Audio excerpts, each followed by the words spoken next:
කපල නෑ අවුරුදු 4ක් විතර යනකම්. ෆන්ක්ෂන් එකක් විතරක් තිබ්බොත් විතරයි මම හරි කර්ලි කියා රේන්ජ් එකක් යූස් කරලා තියෙන්නේ. ඒකත් මම කිව්ව එක අවුරුද්දකට එකක් වුණොත් බැරි වෙලා හරි ෆන්ක්ෂන් එක අවුරුද්දටම එකපාරයි හිතට ඇප්ලිකේෂන් එකක් යවලා තියෙන්නේ.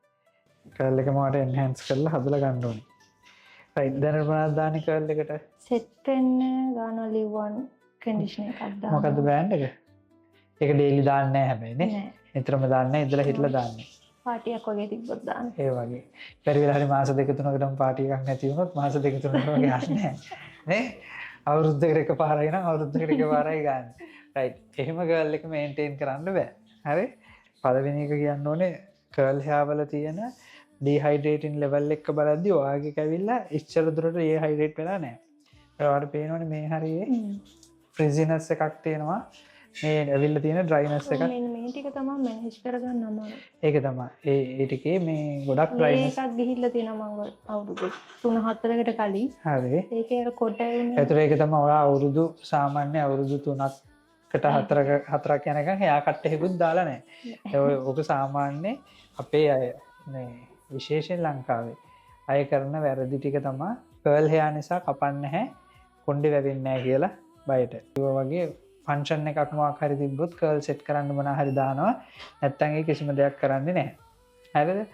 එතකොට එහෙම කර්ල් හෙයාර් එකක් මේන්ටේන් කරලා හරියන්නේ නැහැ. සාමාන්‍ය කර්ල් හෙයාර් එකක් අපි හෙයාර් කට් එක ගත්තොත් කර්ල් හෙයාර් එකක් කපන්න ඕනේ අනිවාර්යෙන් ස්ට්‍රේට් එකක් රිලැක්සින් හෙයාර් එකක් තියෙන කෙනෙකුට වඩා නිකන් නැචරල් වේවි හෙයාර් එකක් තියෙන කෙනෙකුට වඩා කපනවා කියන්නේ ෆුල් හෙයාර් කට්ස් නෙමෙයි ප්‍රිටෙන්ස් ටික කපලා යවන්න ඕනේ අනිවාර්යෙන් at least 3 months වගේ යද්දිවත්. මොකද රීසන් එක ගොඩාක් වෙලාට කර්ල් හෙයාර්ස් වල තියෙන ඩ්‍රයිනස් එකයි මේකත් එක්ක මෙහෙන් ස්ප්ලිටෙන්ස් හදන්න බලන ගතිය වැඩි.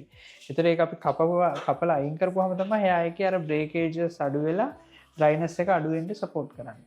එතකොට අපි ඒකත් කරන ගමන් ඔයාගේ මේ ඩ්‍රයිනස් එකට ට්‍රීට්මන්ට් කරන්න වෙනවා. ඒකට අපිට ඩිහයිඩ්‍රේටින් ට්‍රීට්මන්ට් කරන්න පුළුවන් collagen base argon base treatment අපිට තියෙනවා ඒකට. මේ ඩිහයිඩ්‍රේටින් එක කරලා කට් එකත් ඉවර වෙලා මම ඔයාට දෙන්නම් ඔයාගේ හෙයාර් එකට හරියන බෙස්ට්ම ප්‍රොඩක්ට් සෙට් එක මොනවාද පාවිච්චි කරන්න ඕනේ, කොහොමද පාවිච්චි කරන්න ඕනේ, මොනවාද කරන්න පුළුවන්, මොනවාද කරන්න බැරි කියන දේවල් ටික මම ඔයාට හරියටම ගයිඩ් කරන්න. ඒ ටික ෆලෝ අප් කරන් යන්න. ලීවින් එක ලීවින් ක්‍රීම් එකක් හෝ ලීවින් කන්ඩිෂනර් එහෙම නැත්නම් සීරම් ඒ ටික අනිවාර්යෙන් ෆලෝ අප් වෙන්න ඕනේ. ෂැම්පූ කන්ඩිෂනර් ගත්තොත් මේ ඩ්‍රයිනස් එකකුත් තියෙන නිසා සල්ෆේට් පැරබන් ෆ්‍රී ෂැම්පූ එකකට යනවා. ওই ටික තමයි වෙන්න ඕනේ. ওই ටික ඔයා හරියට කරොත් ඇත්තටම මේක හදන එක මහලු දෙයක් නෙවෙයි.